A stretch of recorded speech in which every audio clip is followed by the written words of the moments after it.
Hola Pantojos, buenos días, gusto en saludarles.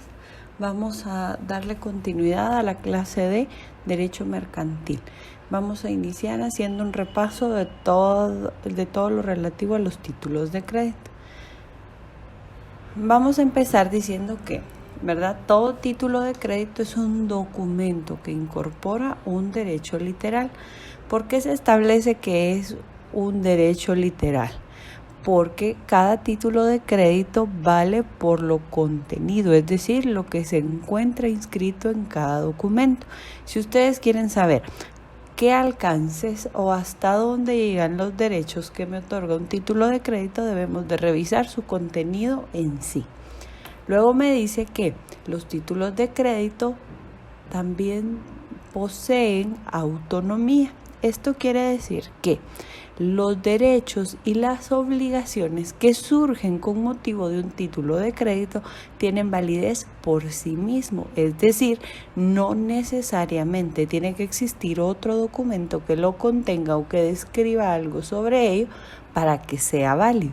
Ustedes no tienen por qué demostrar cuál fue el motivo de la emisión del título de crédito, sino que simplemente si existe un título de crédito, existe un derecho que hacer valer.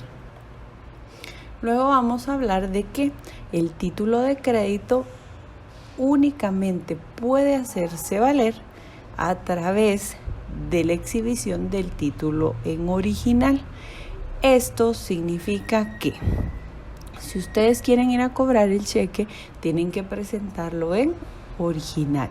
Si ustedes quieren cobrar una letra de cambio, a menos que existan múltiples ejemplares, tienen que presentarlo en original. Ustedes no pueden hacer valer su derecho y mucho menos transferirlo si no contiene el documento original. Luego me dice que los títulos de crédito son considerados como un bien mueble. Vámonos un poco hacia la definición de bien mueble. Si ustedes bien recordarán, un bien mueble va a ser todo objeto que no pierda su esencia al momento de ser trasladado, ¿verdad? Entonces vemos que bienes muebles que podríamos mencionar: escritorios, sillas, el pizarrón, sus lapiceros, sus cuadernos, y dentro de esos pues también encontramos a los títulos de crédito. Esta definición, la que les he ido explicando, nosotros la encontramos en el artículo 385 del Código de Comercio. En la presentación que se les acompaña, dentro de paréntesis ustedes van a ver una serie de números. Esos números son el artículo que corresponda a su Código de Comercio, para que una vez revisada la presentación, pues ustedes puedan ir a consultar el artículo de su Código de Comercio donde está descrito esto. También ustedes hablaron que los títulos de crédito poseen ciertas características, ¿verdad? Estas características, la primera de ellas es la literalidad. ¿Qué hablamos sobre la literalidad? Que el título de crédito vale por lo que en él se encuentre escrito. Luego hablamos que otra característica de los títulos de crédito va a ser la autonomía, es decir, que el título de crédito vale, ¿sí?, de forma independiente de la persona que los pone en circulación. En alguna oportunidad creo que hablamos que independientemente el título ingrese con o sin voluntad, este va a tener plena validez. Luego vamos a hablar que también otra de las características de los títulos de crédito es la incorporación, es decir, que el título dentro de su texto trae aparejado un derecho. Luego se dice que los títulos de crédito tienen que observar ciertos formalismos. Los formalismos generales los vamos a encontrar en el artículo 385 y 386. Sin embargo, cada título de crédito va a tener requisitos generales, que son los que acabamos de mencionar, y va a tener también requisitos específicos, que son los que van a estar establecidos en las disposiciones específicas para cada título de crédito. Luego me dice que Otra de las características de los títulos de crédito es la legitimación. Esta legitimación se refiere a quién es la persona que puede hacer valer el derecho que está contenido en un título de crédito. Esto va a depender de la forma en la que se emite el título de crédito. Por ejemplo, si el título fuese emitido al portador, ¿quién tendrá la facultad de cobrar este título de crédito? El que lo porte, es decir, cualquier persona que tenga en su poder el original. Si el título fuese emitido de forma a la orden, ¿quién va a ser el facultado para hacer valer el derecho? La persona que ha sido designada, ¿sí?, con nombre y apellido, esa va a ser la persona que lo va a poder hacer valer. Y si el título fuese emitido de forma nominativa, ¿quién lo podrá hacer valer? La persona a nombre de quien se haya emitido el título y que además se lleve un respaldo del mismo en un libro, ¿sí? Y bueno, entonces esta legitimación, es decir, la persona facultada para hacer valer el derecho contenido del título, va a depender de la forma de circulación de los títulos de crédito. Repito, que puede ser al portador, quien lo tenga, a la orden, quien se designe específicamente el nombre, o bien podría ser de forma nominativa, es decir, se consigna el nombre del beneficiario y además se tiene que llevar un libro de respaldo en donde también esté contenida esta información. ¿Sí? Bueno. Luego vamos a ver ciertas disposiciones en cuanto a particularidades de los títulos de crédito. Vamos a ver que en el artículo 387 del Código de Comercio que vamos a encontrar que los títulos de crédito, si por cualquier motivo nosotros obviamos alguno de los requisitos, estos pueden ser subsanados por cualquier legítimo tenedor. ¿Qué quiere decir eso? Que cualquier persona que de buena fe llegue a su poder un título de crédito según su forma de circulación y le hace falta alguno de los requisitos, pues el beneficiario, antes de hacerlos valer, los podrá llenar o subsanar los errores. Luego vemos que en el caso de que existan diferencias entre lo escrito en cifras, en letras y en cifras, valdrá en caso de diferencia por la suma que fue escrita en letras. Ahora bien, si la cantidad estuviera expresada varias veces en letras o en cifras, el documento valdrá en caso de diferencia por la suma menor. ¿Qué quiere decir esto?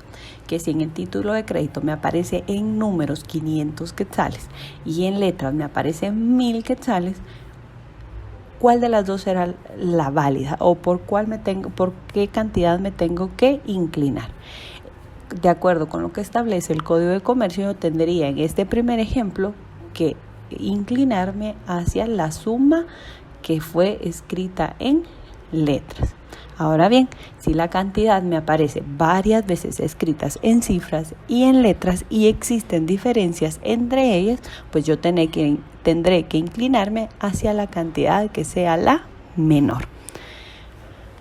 Bueno, entonces también tenemos las obligaciones del signatario. Estas las encontramos en el artículo 393 del Código de Comercio. Y esta disposición que me dice, si el título de crédito entra en circulación aún en contra de la voluntad de la persona quien lo crea, este título de igual forma será válido. También me establece que, por ejemplo, una persona me extiende un título de crédito y justo antes de que yo lo cobre, la persona fallece. ¿Qué creen ustedes que pasará con esto? ¿Me pagarán o no me pagarán el cheque en el banco? Obviamente, de acuerdo con el artículo que acabamos de leer, me dice que si la persona que me emitió el título de crédito fallece antes de que sea el momento de hacer efectivo el pago del mismo, ¿qué tendríamos que hacer entonces? Irlo a cobrar, que de igual forma estarán obligados a pagarlo, porque la obligación subsiste aunque la persona fallezca o se declare incapaz por cualquier motivo. La ley también prevé lo relativo a los títulos impropios. Se le denomina títulos impropios, pues estos no son destinados o su finalidad no es la circulación, a diferencia de los títulos de crédito como tal. Dentro de estos títulos podemos mencionar boletos, fichas, billetes de lotería, que no están destinados a circular y que su finalidad exclusivamente es identificar quién tiene el derecho para exigir la prestación que corresponde. Únicamente esa es su finalidad. Por otro lado, debemos de mencionar quiénes son los sujetos que intervienen en los títulos de crédito. El primer sujeto nosotros lo conocemos como librador. También se identifica como emisor o creador del título. ¿Y quién va a ser esta persona? Va a ser quien da la orden de pagar y quien en última instancia contrae la obligación de que el título será pagadero. También existe el librado, a quien se le conoce como girado o aceptante. Esta persona es quien recibe la orden de pagar o a quien se da dicha orden y que al admitirla se transforma en aceptante o directamente obligado a cumplir con la obligación. Y también existe el tenedor, también llamado tomador o beneficiario, que es la persona a favor de quien se emite el título, es decir, la persona quien se va a beneficiar del derecho que contiene el título, ya sea porque fue designado en el documento o bien porque fue transmitido mediante algún tipo de endoso. Estas personas van a ser los principales sujetos que intervienen en un título de crédito, pero además de eso también van a participar el endosante y el endosatario en el caso que exista una transmisión de un título de crédito. En este caso, el endosante va a ser la persona quien transmite el derecho incorporado en el título a otra persona. Para ser endosante tuve que haber sido beneficiario. Ahora, el endosatario será la persona quien adquiere el título de crédito, es decir, a quien se le transmitió, por llamarle de alguna manera, es el nuevo beneficiario. También en los títulos de crédito interviene el avalista y el avalado en el caso que se dé la figura del aval. El avalista, ¿quién será? La persona que se compromete a garantizar el pago del título de crédito, ya sea total o parcialmente. Y el avalado va a ser la persona a favor de quien se da el aval. Podría ser la persona a quien se le está garantizando su obligación.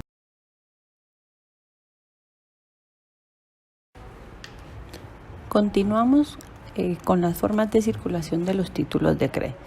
La primera de ellas va a ser los títulos al portador. Estos van a estar contenidos en el artículo 436 del Código de Comercio y me dice que estos títulos no están emitidos a favor de persona determinada, aunque no contengan la cláusula al portador y se transmiten por la simple tradición. ¿Qué quiere decir eso? Que no existe la necesidad de un endoso. El título, al haberse emitido al portador, será beneficiario del mismo quien lo tenga, quien lo porte, ¿verdad? No necesita designarse quién va a ser ni hacerse ningún tipo de endoso. La simple entrega del título hace o permite el cambio hacia un nuevo beneficiario. Luego encontramos los títulos a la orden. En los títulos a la orden, estos van a ser creados a favor de una persona determinada y su transmisión solo puede darse a través de un endoso y la entrega material del título, ¿sí? Entonces me dice que ¿cuál sería entonces un título a la orden? Aquel título en el que se emite a favor de una persona determinada. Por ejemplo, Carla Moscoso. Cuando ustedes en un cheque consignan la persona que va a ser la beneficiaria del título, están creando un título a la orden. Y por último tenemos los títulos nominativos. Estos están contenidos en el artículo 415 del Código de Comercio. Y estos son títulos que han sido creados a favor de una persona determinada, cuyo nombre se consigna tanto en el texto del documento como en un registro del creador. Estos títulos únicamente son transmitibles mediante endoso y su posterior inscripción en el registro. Si solo se realiza el endoso y no se realiza la anotación en el registro, esto dificultaría hacer valer el derecho que este título contiene, ¿verdad? Ahora bien, patojos, necesito por favor que tomen su folleto y su material y realicen el resumen que corresponde a los temas que hemos trabajado y resuelvan las hojas de trabajo. Que tengan muy buen día, siempre es un gusto saludarlos.